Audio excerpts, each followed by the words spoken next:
So we're here at Snow Lake Trailhead in Snoqualmie Pass, which is a trail right near our home here in Washington. And we're getting ready to go on a simple hike up to Snow Lake, so let's go. We're gonna go 1.7 miles up here where there is a cutoff in the trail, but we're gonna continue right 1.7 more miles to our destination, Snow Lake. Just a good idea to look at the map, get an idea of where you're headed, what else is around you. My name's Collin Blunk. On trail I go by the name Teton. I'm a Triple Crown hiker, which means that I've thru-hiked the Appalachian Trail, the Pacific Crest Trail, and the Continental Divide Trail. But that doesn't mean I wasn't once a beginner myself. It's an activity that's perfect for everyone in the sense that you can go at your own pace and find your own adventure. When it comes to what to wear on a hike, the most important thing is to layer. You're gonna start the day probably a little bit cooler than you're going to end the day. So the bottom layer next to skin is gonna be your base layer. Today I'm wearing a synthetic Solin from Helly Hansen. This is just my initial sun protection and sort of comfort wear. Helps wick my sweat, it keeps me cool.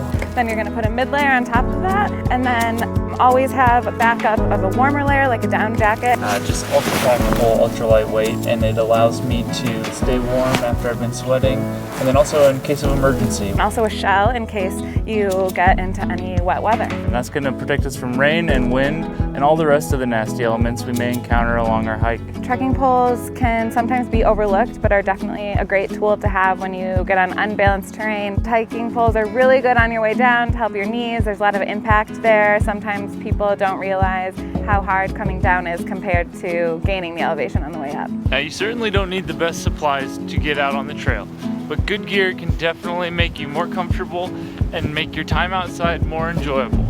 So how did you get started hiking, Moose?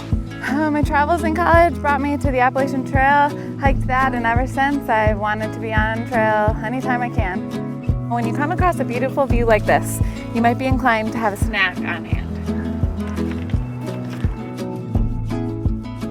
When it comes to picking footwear, some people choose a lightweight, breathable runner instead of a boot. The case that they do get wet, they know that they will dry quickly and be lighter than your standard boot. Today, Collin chose a waterproof pair of low-cut hiking shoes. And these are going to be a little bit heavier than your average trail runner. They're more like a boot without that ankle support, but this will keep his feet drier for longer.